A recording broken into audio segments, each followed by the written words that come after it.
Here's why you get left on read and what you can do about it. Sometimes you'll be texting somebody and the conversation just dies. You don't know why, but you send them a message and you can see that read receipt. You know that they read it, but they didn't reply. One of the main reasons why somebody leaves you on read and doesn't reply is because they've actually got something else going on in their life that's far more interesting.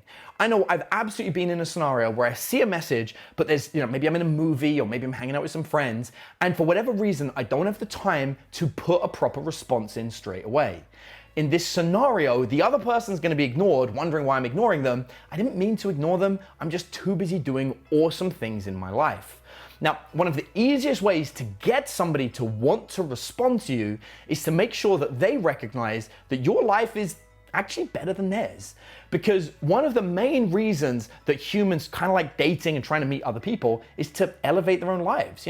Let's be real, most people are boring. They sit indoors and watch Netflix and do the same stuff that everyone else does.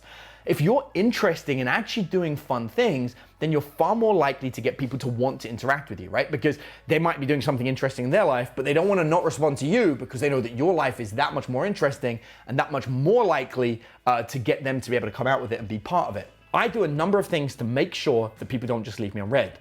The first thing I do is I do cool, fun events on a regular basis. Now, these events range from, I have dinner parties at my house where I invite cool people. I host like marketing events where I get people together to do business stuff. I host game nights. I host strip club nights where we go to the strip club. I basically host as many different fun activity nights. There's like a dessert night that I organize where we'll go to a restaurant and eat some fun desserts. There's all sorts of different activities that I'll organize. But the best part about it is I don't put these on social media. Okay, sometimes I do, but not always. One thing that I like to do is I will save pictures specifically to send to people that I'm text message friends with. What's great about this is when I send those text messages to them, they're like, oh wow, I didn't know you did this. I didn't see it on social media. And I'm like, yeah, I don't put it on social media. This is like an invite only kind of thing.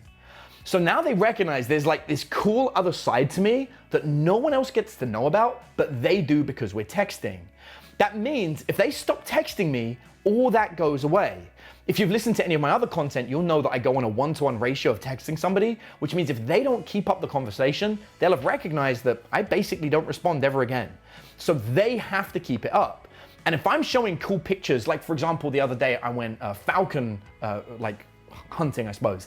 It's practicing falconry. So I had like a giant bird in my hand and I was sending them out and I had owls and all sorts of cool stuff. That's the kind of thing that people are like, wow, that's amazing. How do I get to do that? I'm like, oh, I sometimes invite my friends to come and do it with me. So they know that there's all these cool activities that they could do, but they don't always end up on my social media. If they're in my text message friends list, again, it's one-on-one, I'm not doing group text messages, but it makes them feel special and they get this thing called FOMO, of fear of missing out. In essence, if they don't respond, if they don't stay in touch with me, they won't be able to have access to all that cool stuff that I do. Now, the reality is anyone can do these kind of cool things. You just got to Google fun activities and you'll find them, but most people aren't motivated enough to do it on themselves. So by being someone that actually does it, you can drag other people with you and it helps them do fun things and they feel better as well. So what I do is I will send these things out via SMS to trigger this fear of missing out. And I'm just looking for the person to say, oh my God, I wish I could do that too. And then I'll say to them, you should come and do it with me sometime. And that leads to a great way to actually get them to come out on a date with me to fix that situation. But as long as you're doing a message like this in like a group, well, not in a group message, but cutting and pasting it to the people that you're interested in dating every single week, you're gonna end up with people coming back and communicating with you. And although I teach people that you should stick to a ratio of 1-to-1 text message, the only exception would be this one.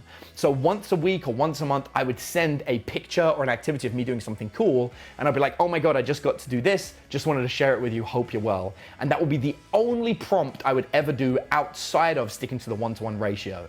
And if somebody doesn't respond to that one, then I'll probably not message them ever again. But it's a great way of bringing somebody back from the dead if they haven't communicated with you and sort of like, raising the ghost, so to speak.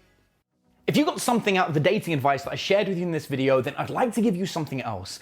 I've created a completely free guide that breaks down how to be naturally attractive to women so they chase you. If you're interested in getting it, then look for the link in the description of this video and you'll be able to go there, click it, and download that guide completely for free today. Go and get the guide.